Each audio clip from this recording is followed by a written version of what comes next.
sa ating mga kababayan, paunang sigaw na mag-ingat sa inyong puso. Huwag padalos-dalos, may love scam. Pakinggan natin mabuti kung anong sinasabi ng puso, pero pairali natin ng utak kung ito ay scam o hindi.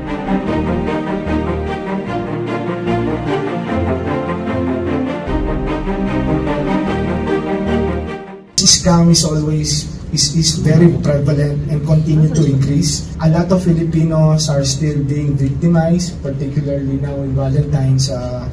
That's why we're tackling love scam.